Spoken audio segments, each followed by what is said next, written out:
Well, welcome back, everyone. This is Colin Clark, and I want to welcome you again to the next segment of our Fiduciary Fitness podcast. I'm pleased to be joined again by John Carl, who's the president of the Retirement Learning Center, which is a great resource provided to us at Hub by Columbia Threadneedle Investments.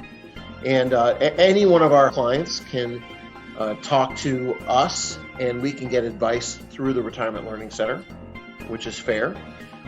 John, you actually, just to make things personal, you played college football and you went to Lehigh University?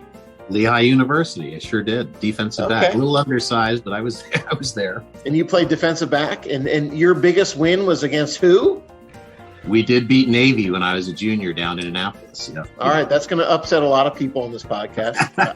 I was raised by an Army brat. So go Army, beat Navy.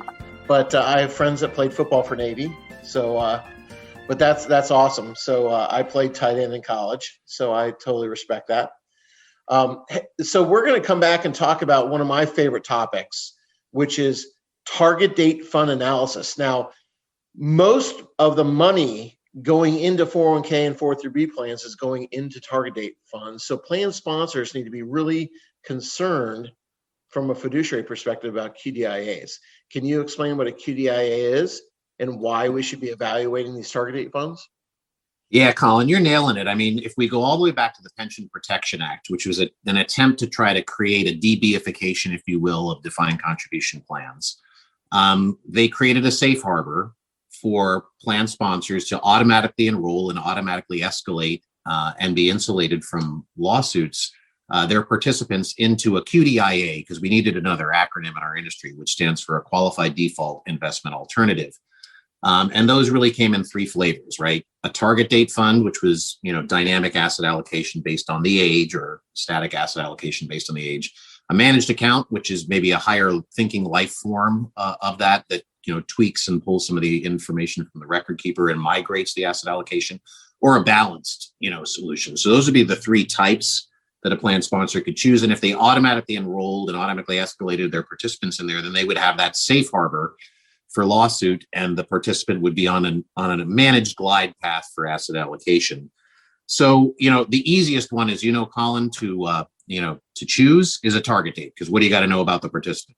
How old they are, right? You're this age, you're in this, 2025, 2045 target date fund, and there you go. Is it the best solution? Well, for some, perhaps, but for not. But regardless of whether it is or not, that's where the money's gone, right? We're seeing some 80% of flows in plans by some estimates going into these target date funds. And there's been a lot of evolution in these in the qualified default investment alternative space since 2006, when we really had this codified. So the Secure Act 2.0, which, believe it or not, is you know this, Colin, but that's it's nice to be in our industry, because it's one of the areas that we have bipartisan work going on. Yep. So there you have Richie Neal, who's the Democrat out of Massachusetts and the ranking member, and Kevin Brady, the Republican out of Texas, coming out with the Secure Act 2.0. And one of the things that they're identifying intelligently here in Washington is there's an awful lot of retirement money in these target date funds. So in this proposed, at this point, which we fully expect because we have bipartisan support, codification, what they're proposing here is there's going to be a standardization and a performance benchmarking for target date funds required in our industry.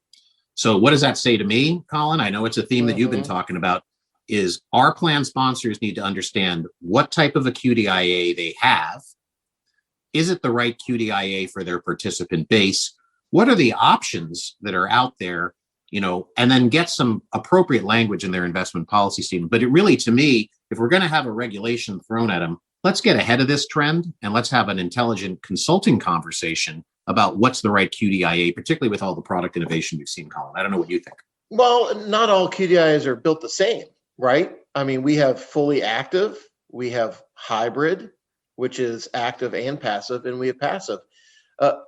That's a lot of that's a lot of information for a plan sponsor. And when we look at doing these QDIA analysis, we want to look at not only the population demographic, but we want to say, hey, these things aren't all built the same. So how do we figure all this out? Well, you're nailing it, Colin. And I don't know how a plan sponsor, I mean, look, I'm a plan sponsor. I run the Retirement Learning Center, and I can bore the hell out of you about Erisatome until the cows come home. But I don't know squat about the investment stuff. And, that is why I would need a consultant like you telling me exactly, let's take a look at my participant base and give me the options and the features that are available on the investment side. Passive, active, do they have, alternatives in there? What do they have? And correct me if I'm wrong, Colin, but you're on top of this like a dime. The product evolution in this QDIA space has been pretty impressive over the years. Well, so I guess what I'm driving at is, if I'm a fiduciary, okay, you're the ERISA expert, you're the attorney. How do I protect myself? What things should I be doing to make sure I have the right QDIA for my plan? Well, you're nailing it. I mean, being a fiduciary is endemic for, offering a retirement plan. And what you really have to do is you have to document exactly what we're talking about here. A plan sponsor needs to document that they reviewed and had the appropriate conversation with the subject matter expert, right? There is that element of being fiduciary. If you're not the prudent expert, you have to bring in, and you can pay for bringing in that prudent expert to the conversation and documenting that you reviewed what was available in the QDIA space, and based on your plan and your participant and your demographic and your census, what was appropriate for your plan, and document that you went through that review process. So it really is a consulting necessity, from a fiduciary liability perspective. And then, of course, it's just the right thing to do, because this is where the majority of the assets of your plan is going.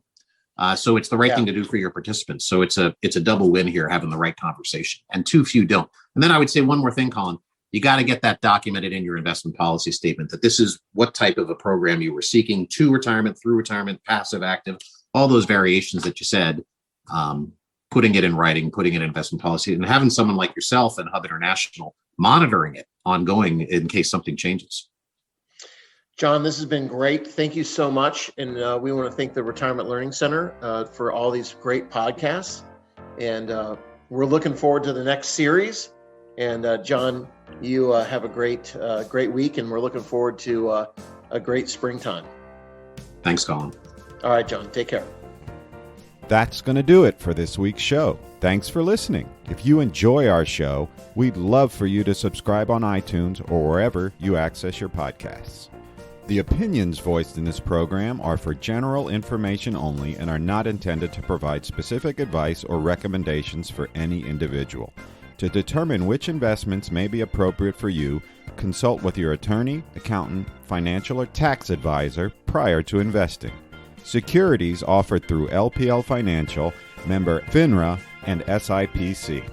Investment advice offered through Global Retirement Partners, LLC, a registered investment advisor. Global Retirement Partners, Washington Financial Group, a division of Hub International Mid-Atlantic, and Hub International are not affiliated with LPL Financial. Global Retirement Partners, LPL Financial, Washington Financial Group, and Hub International are not affiliated in any way with the services offered by any guest on this show.